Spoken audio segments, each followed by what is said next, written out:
Duração da dieta. A duração dessa dieta de transição é calculada em função do peso perdido, na base de dias da nova dieta por quilo perdido. Se você acabou de perder 20 quilos, deverá segui-la por 20 vezes 10 dias, ou seja, 200 dias, ou 6 meses e 20 dias. E para 10 quilos, 100 dias. Com essa base, é fácil calcular o tempo exato que o separa da estabilização definitiva. Não lhe darei a dieta de estabilização imediatamente, pois você agora sabe que está muito vulnerável, como um mergulhador submarino que volta das profundezas, e deve observar um patamar de segurança. Esse é o papel da dieta que apresento agora. Durante toda a fase de consolidação do peso, da maneira mais fiel possível, você seguirá a dieta que vou apresentar, e na qual você poderá consumir à sua maneira os alimentos apresentados a seguir: as proteínas e os legumes. Até agora, durante toda a duração da fase de cruzeiro, você se alimentou alternadamente de proteínas e proteínas mais legumes, ou seja, você conhece bem essas duas categorias de alimentos. A partir de agora, a alternância não existe mais. Proteínas e legumes podem ser consumidos integralmente, ao mesmo tempo, e como sempre à vontade. Proteínas e legumes constituem uma base instável e não exaustiva, sobre a qual você comporá o patamar de consolidação que nos interessa aqui. Assim como a estabilização definitiva que virá em seguida, isto é, a importância dessas duas grandes categorias de alimentos que, para o resto de sua vida, poderão ser consumidas sem qualquer limitação de quantidade, a hora que quiser e nas proporções e misturas que melhor lhe convier. Você provavelmente conhece todos os elementos, mas eu gostaria de lembrá-los de maneira breve, para evitar qualquer risco de mal-entendido. Para maiores detalhes, você encontra a lista completa nos capítulos sobre a dieta de ataque e sobre a dieta de alternância. São eles: carnes magras, pedaços menos gordurosos do boi e da vitela, peixes e frutos do mar, aves sem pele, com exceção do pato, ovos, proteínas vegetais, laticínios desnatados, 2 litros de água, legumes e verduras. Com essa base de proteínas e legumes, que já lhe é familiar, sua consolidação abre as portas a novos alimentos que vão melhorar seu cotidiano e que poderão ser introduzidos a partir de agora, nas proporções e quantidades a seguir.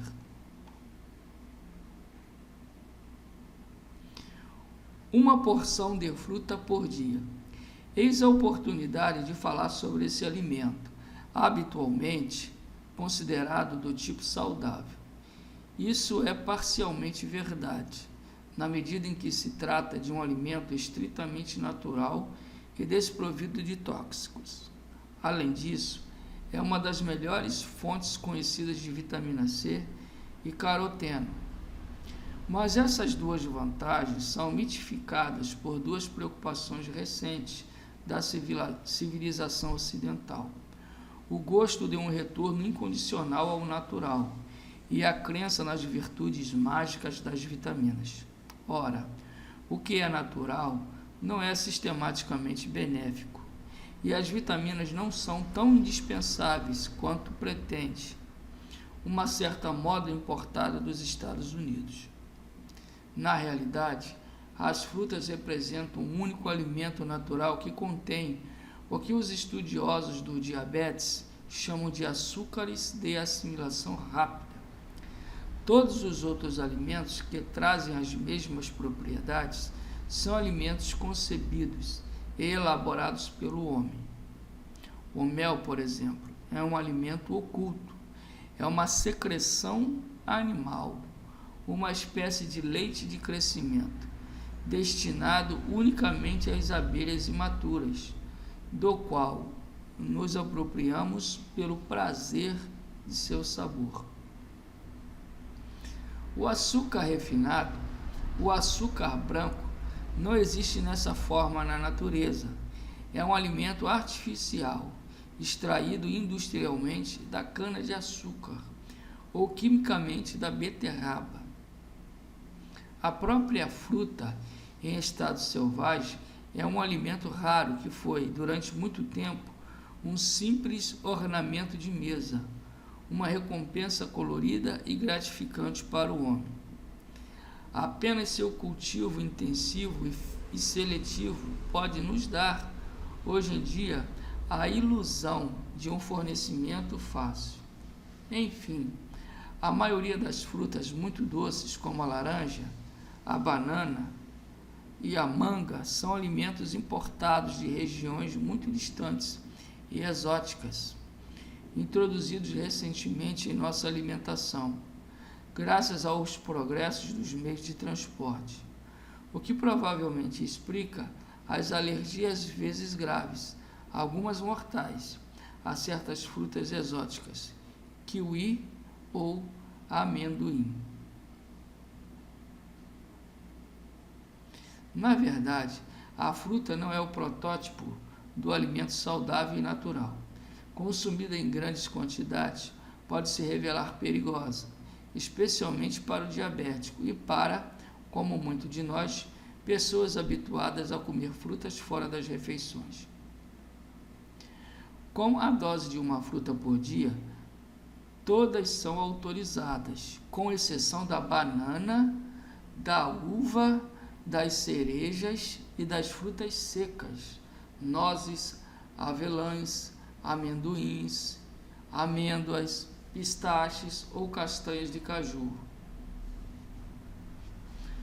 Vou ler de novo, é importante esse parágrafo. Com a dose de uma fruta por dia, todas são autorizadas, com exceção da banana, da uva, das cerejas e das frutas secas, nozes, avelãs, amendoins, amêndoas, pistaches ou castanhas de caju.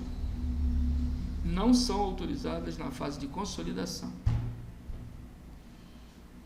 No que diz respeito à noção de porção, isso quer dizer frequentemente uma unidade para as frutas do tamanho de uma maçã, pera, laranja, toranja, pêssego ou nectarina.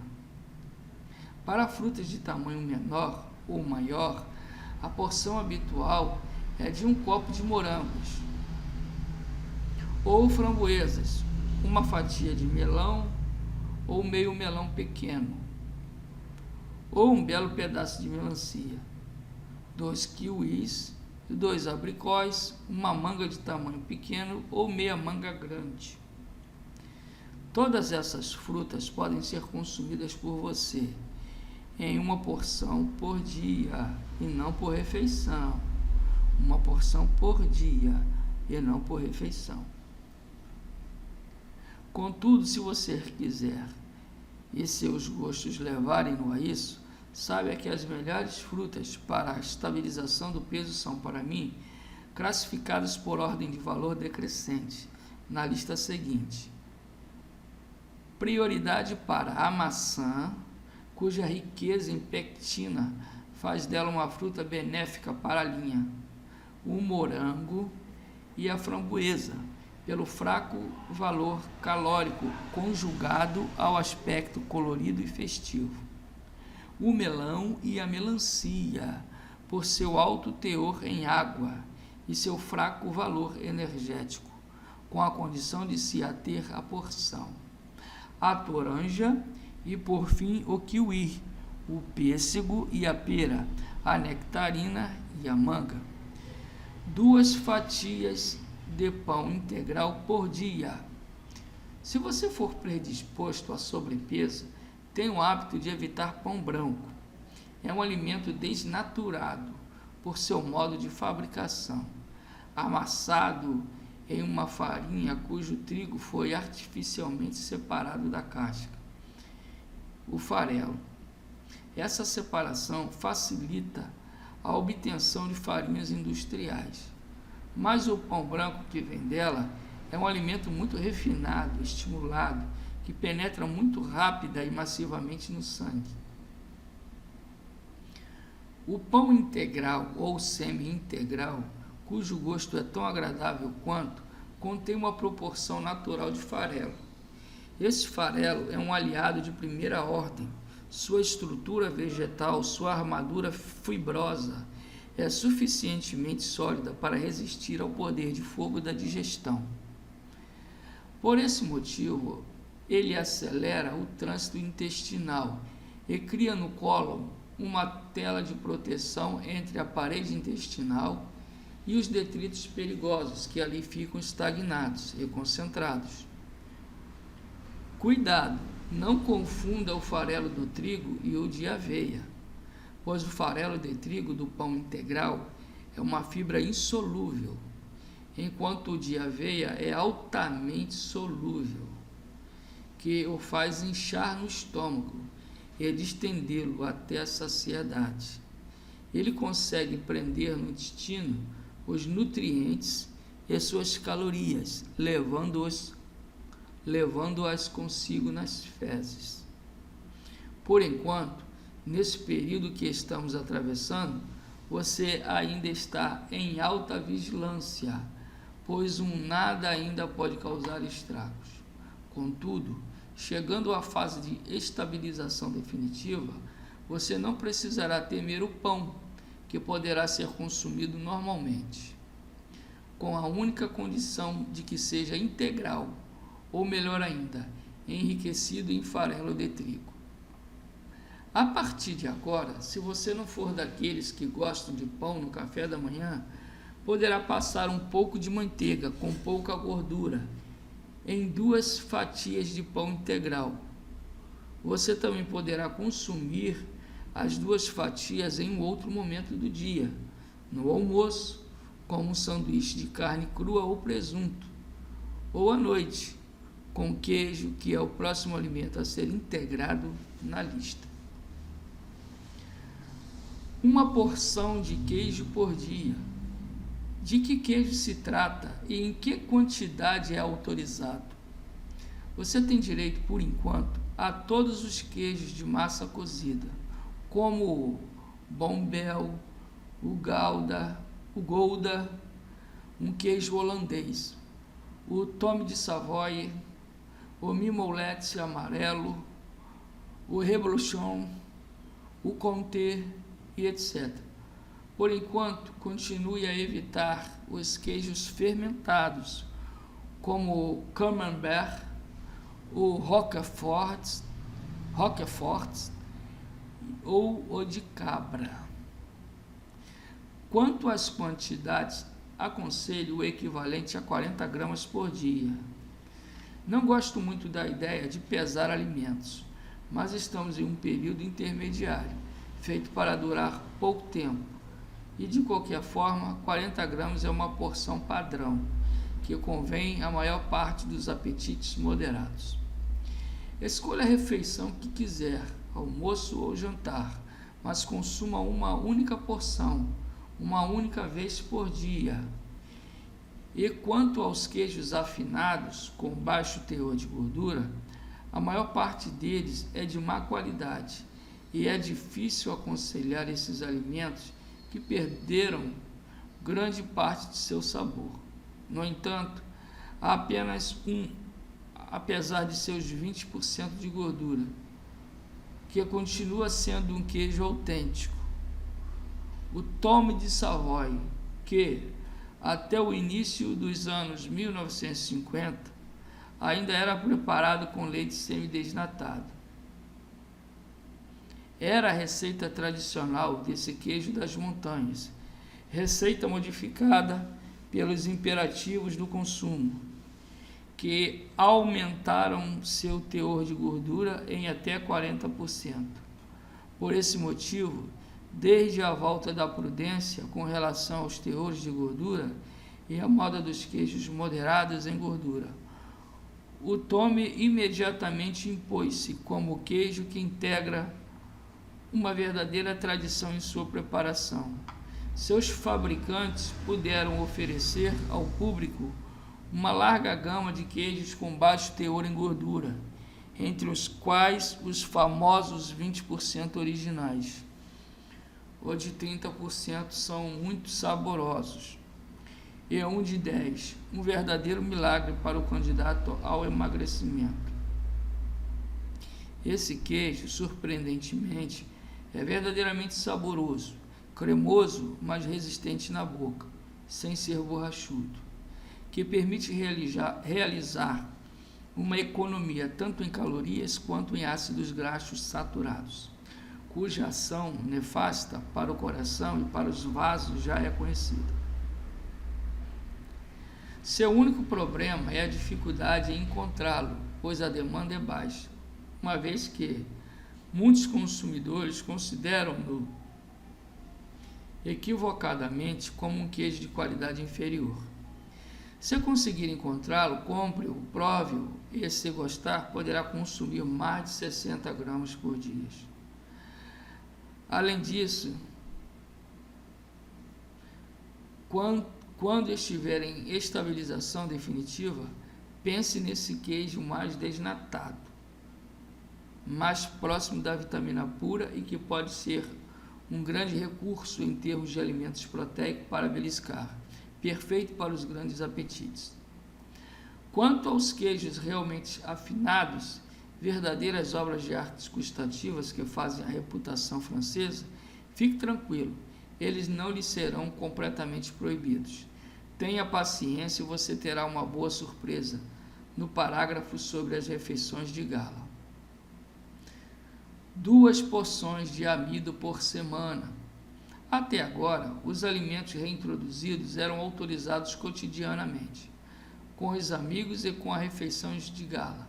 A frequência será semanal. Por outro lado, para esses 2 novos alimentos de grande alcance, você terá de distinguir 2 partes nesta fase de consolidação. Depois de calcular sua duração com base em 10 dias por quilo perdido, divida essa fase em 2 partes iguais, a primeira e a segunda. Na primeira, você terá direito a 1 porção de amido por semana. Na segunda, a 2 porções, o que evitará o risco de um acesso muito abrupto aos alimentos ricos em açúcares. Voltemos a nossos amidos. Durante muito tempo, reservou-se este termo à batata, mas um desvio semântico fez com que essa família se tornasse um coração de mãe, em que se encontram tanto as raízes quanto as batatas, as farinhas, o pão e as massas, assim como os cereais, por exemplo, o arroz e o milho. Mas para nós, nessa fase de consolidação, em que a prudência é a regra, nem todos os amigos são levados em consideração. Eu os proponho aqui, em ordem de valor decrescente para a dieta. Ponto. As massas representam o amido mais adaptado ao nosso propósito do momento, pois são fabricadas a partir do trigo duro, cuja textura vegetal é bastante resistente, muito mais que a da farinha branca tradicional.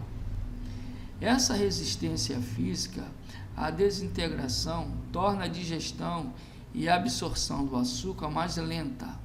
Além disso, as massas são apreciadas por todos os públicos e raramente associadas à noção de dieta, o que gratifica e conforta o obeso após longas restrições. Enfim, e sobretudo, as massas são alimentos consistentes que saciam, Seu único defeito se reserva à preparação, que incorpora manteiga, óleo ou creme de leite, além de queijo, como o gruyère, o que dobra seu valor calórico. Como a massa em porções normais de 220 gramas, mas evite usar gordura e prefira um bom molho de tomate fresco, com cebolas e condimentos. Se estiver com pressa, poderá utilizar molho de tomate industrializado ou tomates em conserva. Quanto ao queijo, evite o gruyère, muito gorduroso e cuja falta de gosto faz com que se exagere na quantidade. Você poderá usar um pouco de parmesão, bem mais rico no sabor. Os italianos sabem o que fazem. Ponto. A sêmola do cuscuz, da polenta, do triguilho e os grãos de trigo integrais são permitidos em uma porção de 200 gramas, 2 vezes por semana. Eles também provêm do trigo duro e gozam, por esse motivo, das mesmas propriedades que as massas. Esses alimentos são, em geral, menos conhecidos e menos utilizados, pois fazem parte de culturas estrangeiras. O cuscuz é habitualmente considerado, e com razão, como um alimento de preparação complexa e longa, reservada aos restaurantes. Isso seria privar-se inutilmente de um alimento muito favorável à estabilização. Para prepará-lo rapidamente, coloque a sêmola em um recipiente não metálico e adicione água aromatizada com um cubo de caldo de carne, até cobri-la e mais 1 centímetro. Deixe o grão ficar embebido e inchar durante 5 minutos. Em seguida, leve-o ao forno micro-ondas durante 1 minuto. Retire e separe os grãos com um garfo para evitar que grudem. Coloque novamente no forno micro-ondas durante mais 1 minuto e está pronto. Não adicione gordura, o caldo de carne é suficiente. Não coma cuscuz em restaurantes, pois normalmente os grãos vêm cheios de manteiga. Polenta italiana ou corsa e triguilho libanês estão autorizados.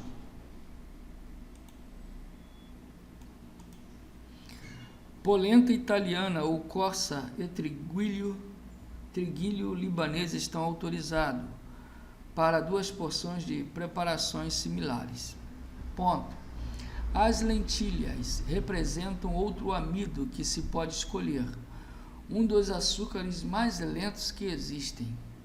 Infelizmente, as lentilhas precisam de um certo tempo de preparação. Não são apreciadas de maneira unânime, ou pior, muitas vezes não são sequer toleradas, pois têm a reputação de causar flatulências. Para os que gostam de lentilhas e as toleram, contudo, é um alimento de estabilização excelente e dá uma rápida sensação de saciedade. Cada porção lhe dará direito a 220 gramas de lentilhas, de acordo com o estágio de estabilização. Aqui, como sempre, o alimento deverá vir sem gorduras, mas com tomates, cebolas e condimentos. As outras leguminosas merecem as mesmas indicações e são autorizadas em porções de mesma quantidade, com preparações desprovidas de gordura, ervilhas partidas, ervilhas, grãos de bico e etc. Pertence a essa grande família que não possui muitos adeptos, pois, em geral, são ainda menos suportadas que as ervilhas, embora sejam excelentes no plano nutricional. Ponto.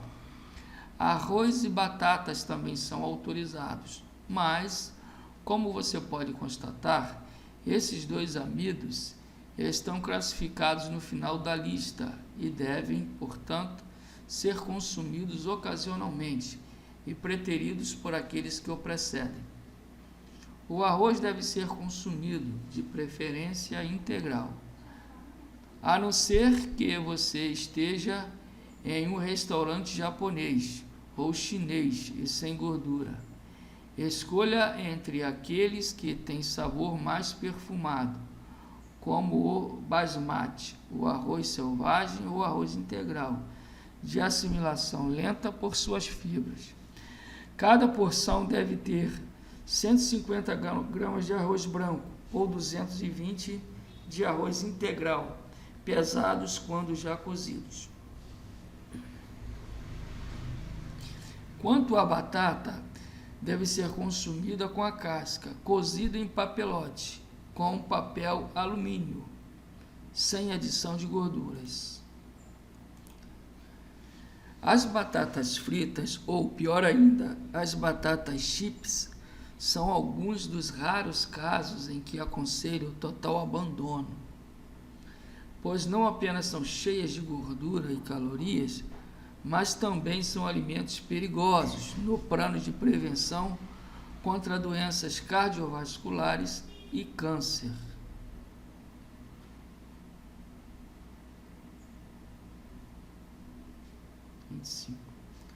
As novas carnes.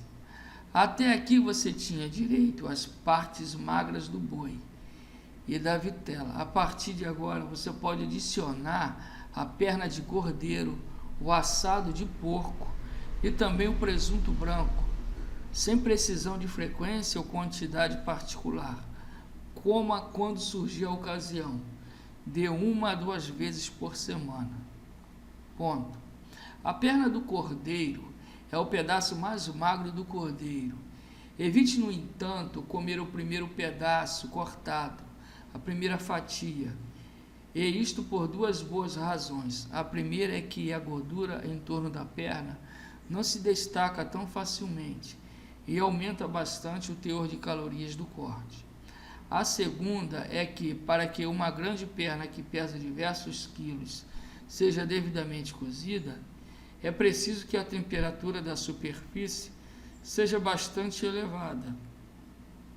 E nessas temperaturas, a gordura carboniza e se torna cancerígena. Se você gosta das partes mais cozidas, coma a segunda fatia, que é mais segura. Ponto. O lombo do porco também é autorizado, pois assim como o presunto, é a parte mais magra do animal. A única condição para seu consumo é que se escolha o filé e não a bisteca, que é exatamente 2 vezes mais calórica. Não se esqueça disso. Ponto. O presunto branco reaparece aqui. A partir de agora, você não precisa mais se alimentar aos presuntos sem gordura. Utilize livremente esse saboroso alimento, fácil de se comer durante um deslocamento na rua, a qualquer hora do dia, tendo cuidado de retirar a gordura ao redor do músculo. Evite os presuntos crus, como o de Parma, que ainda não são autorizados.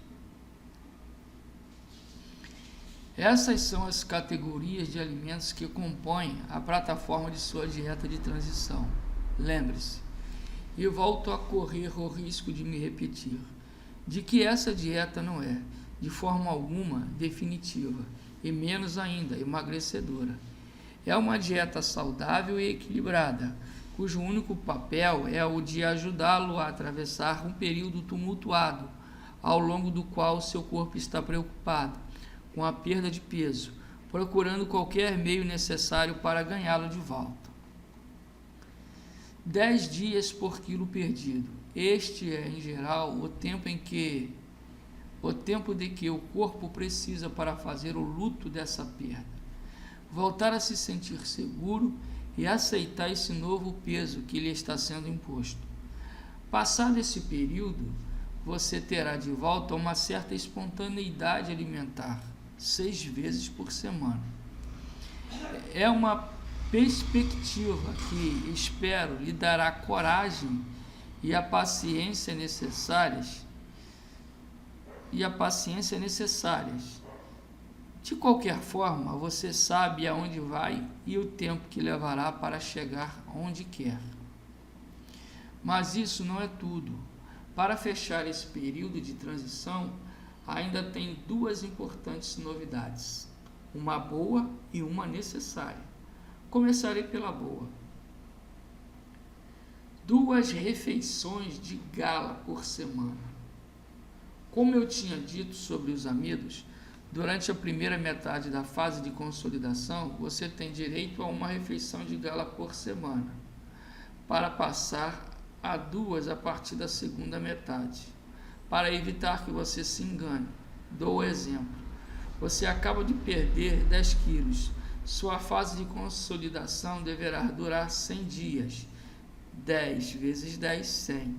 Divida esses 100 dias em 2 partes iguais, de 50 dias.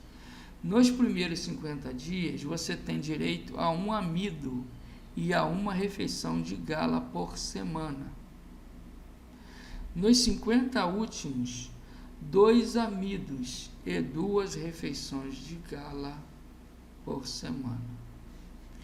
Antes de mais nada, gostaria de insistir na palavra refeição, por mais que o mencione de punho próprio em minhas prescrições. Há sempre aqueles pacientes que leem ou interpretam 2 dias. Em que consiste uma refeição de gala? Uma refeição de gala pode ser feita em qualquer uma das 3 refeições do dia. Aconselho, entretanto, que se escolha o jantar, para se ter o tempo de aproveitar e evitar o estresse profissional ambiente, que não o deixará aproveitar adequadamente.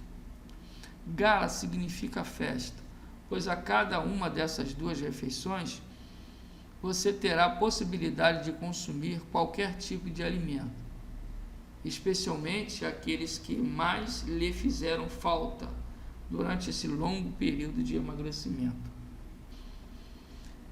Mas há 2 condições importantes: nunca repetir um prato e nunca fazer 2 refeições de gala consecutivas. Você pode comer tudo, mas apenas uma vez. Uma entrada, um prato principal, uma sobremesa, um aperitivo, uma taça de vinho, tudo em boa quantidade, mas uma única vez. Deixe algum espaço de tempo entre as refeições. Dê ao seu corpo tempo para se recuperar. Se escolher, por exemplo, o almoço de terça-feira para a primeira refeição, evite fazer um jantar de gala no mesmo dia. Deixe ao menos uma refeição se intercalar entre esses 2 bons momentos. Escolha de preferência os finais de semana ou as noites em que for jantar fora. Chega o momento de comer o sonhado chucrute, aquela paella, um verdadeiro cuscuz marroquino ou qualquer outro prato que desejar. Você que esperou tanto tempo para comer uma verdadeira sobremesa, um pedaço de bolo de chocolate, um sorvete, agora finalmente é possível. Para os que gostam de um bom vinho, champanhe ou qualquer aperitivo, as portas estão novamente abertas. A partir de agora você já pode, sem preocupações e mais de uma vez por semana, aceitar os vários convites recusados durante tanto tempo. Muitos chegam a esse estágio de estabilização e, acostumados a uma nova maneira de se alimentar, têm medo de reencontrar os gostos e sabores, e hesitam em comer refeições tão abertas. Fique tranquilo, essas refeições foram conscientemente compostas. Elas fazem parte de um todo que as integra para manter o equilíbrio. Além disso, as refeições de gala não são simples propostas, mas palavras de ordem que você deve seguir ao pé da letra. O método do Kahn é um método global, cujas partes não podem ser separadas, para que não se corra o risco de reduzir sua eficácia. Talvez você não consiga entender o sentido dessas liberdades e a importância dessas duas refeições de gala. É o momento de falar dessa parte material da alimentação, o prazer. Alimentar-se não é apenas ingerir as calorias necessárias à sobrevivência, mas muito mais que isto, incorpora o prazer. Esse prazer biológico e essa recompensa vital lhe foram proibidos durante a fase de emagrecimento. Chega o momento de reintegrá-los ao seu dia a dia.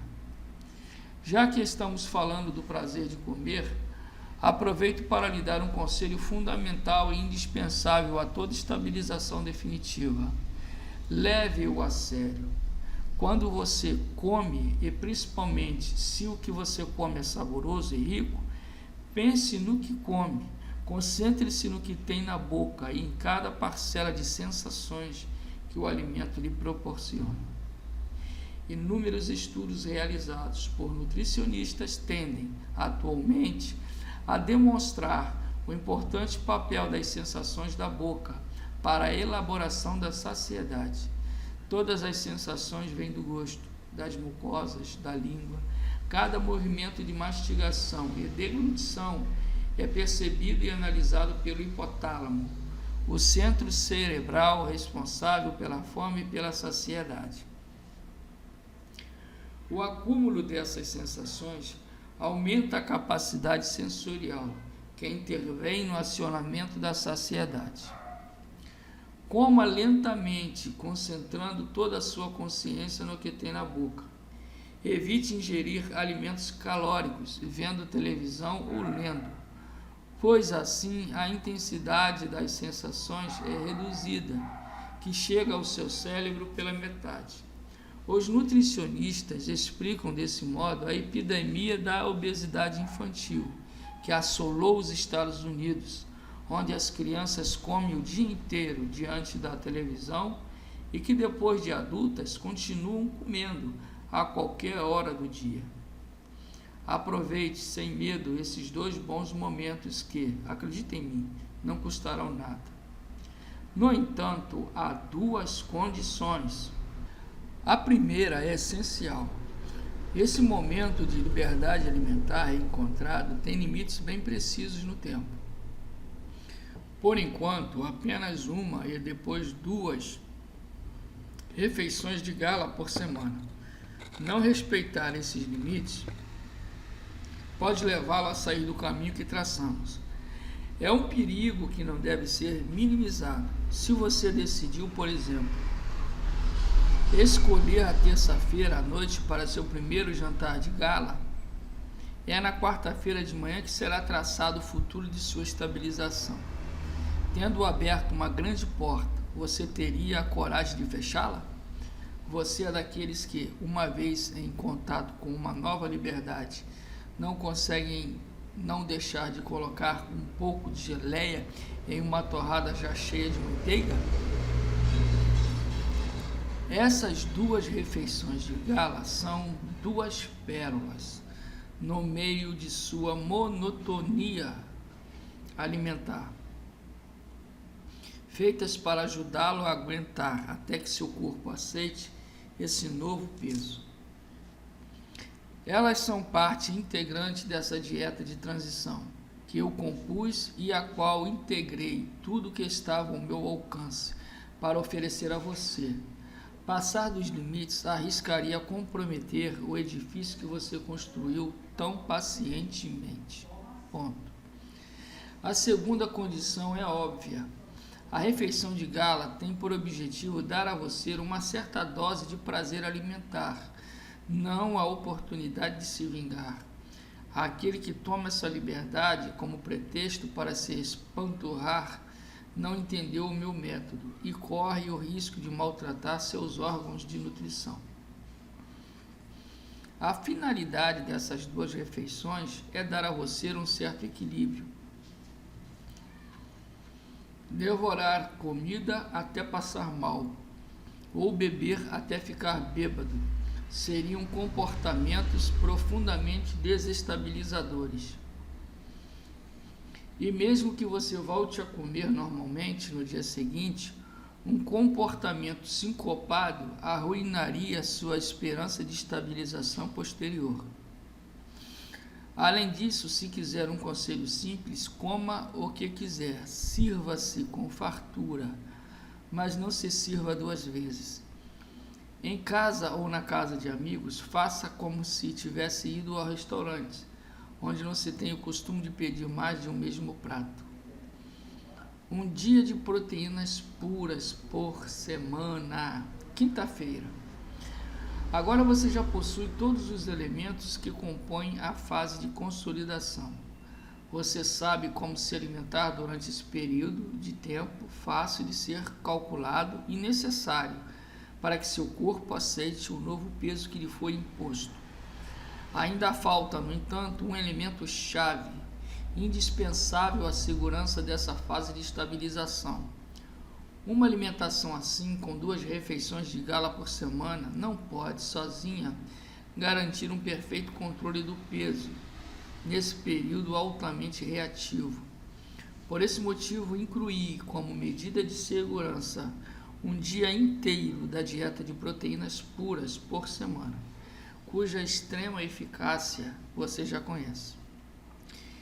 Nesse dia que você voltará aos alimentos ricos em proteínas, PP, que você já conhece perfeitamente por ter praticado tanto essa dieta. Lembremos as grandes categorias: carnes magras, todos os peixes e frutos do mar, aves sem pele, ovos, presuntos sem gordura, laticínios e 2 litros de água. Dessas 7 categorias de proteínas alimentares, você poderá comer o que quiser, tanto quanto quiser, nas proporções e misturas que lhe convierem. Esse dia de proteínas puras é ao mesmo tempo o motor e o degrau de segurança da fase de consolidação. Esse será o único momento de imposição da semana, mas é o preço a ser pago para controlar a situação até que a tempestade se acalme. Mais uma vez digo, esse preço não é negociável. Faça perfeitamente esse dia ou não o faça, pois seria pura derrota.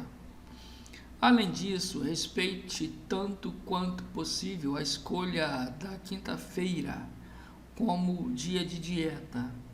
O ritmo semanal é uma das garantias de sua eficácia. Se por motivos profissionais ou sociais, a quinta-feira for um dia incompatível com esse modo de alimentação, escolha a quarta-feira ou a sexta-feira e nunca mais renuncie. Se você estiver em uma situação em que, excepcionalmente, não puder seguir a dieta na quinta-feira, faça a mesma coisa quarta-feira ou sexta-feira. E na semana seguinte, volte à quinta. Não torne o desvio um hábito. Não se esqueça de sua predisposição à obesidade. Você não está fazendo esse dia de proteínas com o objetivo de me agradar, mas para acabar com sua natureza de obeso e sua extrema facilidade para engordar. A eficácia dessa medida diz respeito apenas a você. Não se esqueça disso. Se estiver de férias ou em alguma viagem, mantenha o hábito. Se estiver em algum lugar onde as proteínas sejam raras ou difíceis de se preparar, resta ainda a possibilidade de se alimentar com proteínas em pó. Falarei a respeito mais adiante.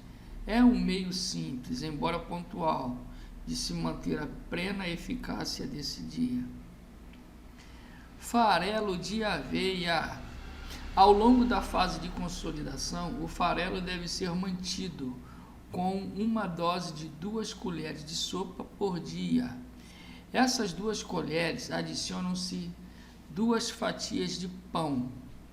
E se estiver acostumados às panquecas do café da manhã, guarde o pão para a noite, para comer com o queijo. Atividade física. Ao longo da fase de consolidação, você pode voltar aos 25 minutos de caminhada diária. É claro, esse é o mínimo obrigatório. Mas se torna agosto e tiver um pouco mais de tempo, caminhe mais. A caminhada é mais rentável das atividades humanas, tanto no plano das calorias consumidas, graças à sua possível adoção durável, e também no plano do bem-estar, sendo a atividade mais natural e mais humana. Induz a uma grande secreção de serotonina e endorfina, dois mediadores químicos que causam sensação de prazer, satisfação consigo mesmo, uma abordagem biológica da felicidade. Se estiver passando por momentos de estresse e contrariedade, se estiver se sentindo deprimido, cansado e nervoso, se alguém lhe fez mal, se você se sente abandonado e sozinho, vá caminhar. Alimente-se com o que vier pelas ruas, cruze com pessoas, conheça-as. Garanto que você voltará em melhor estado. Uma fase que não deve ser negligenciada. Eis que chegamos ao fim da descrição dessa fase de consolidação do peso. Para fechar seu estudo, guardei 4 elementos de informação, com o objetivo de manter a guarda quanto ao perigo de se negligenciar essa fase essencial do método Dukan. Uma etapa indispensável. Ao longo dessa terceira fase do método Dukan, você não terá mais o grande estímulo e o encorajamento de ver o peso diminuindo regularmente na balança. Isso pode fazer com que você se pergunte sobre a razão de estar nessa dieta intermediária, em que você ainda não é verdadeiramente livre, nem exatamente de dieta. Assim, poderá ficar tentado a relaxar quanto à vigilância ou simplesmente extrapolar as instruções. Não faça nada, pois se negligenciar essa etapa de consolidação, esteja certo de uma coisa simples e clara: todos os seus quilos, tão dificilmente perdidos, voltarão rápida e inevitavelmente. E seria uma sorte que mais quilos ainda não se adicionassem ao peso inicial. A resistência progressiva à dieta. Além do sentimento de frustração e fracasso ocasionados pelo ganho do peso perdido, existe um outro perigo com ainda mais consequências para quem faz muitas dietas sucessivas sem consolidá-las: a resistência à dieta. Quem quer que emagreça e engorde muitas vezes na vida, fica vacinado contra o emagrecimento, isto é, depois de cada uma dessas falhas, terá ainda mais dificuldade de perder peso novamente. Seu organismo guarda uma espécie de memória das dietas alimentares seguidas e resiste cada vez mais às novas tentativas. Assim, cada fracasso abre as portas a novos fracassos. Se você já tentou um certo número de dietas em vão, não espere emagrecer tão rápido quanto aquele que tenta pela primeira vez, mesmo que, como já lhe disse, as 2 primeiras fases do meu método componham a dupla de dietas que geram menos resistências e atacam com mais eficácia as imunidades criadas. A memória dos recordes.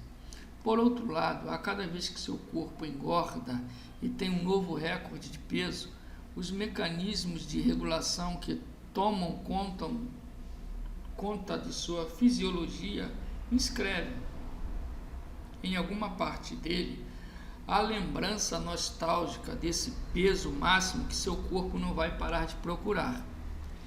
Emagrecer é o mesmo que se alimentar de gordura e colesterol.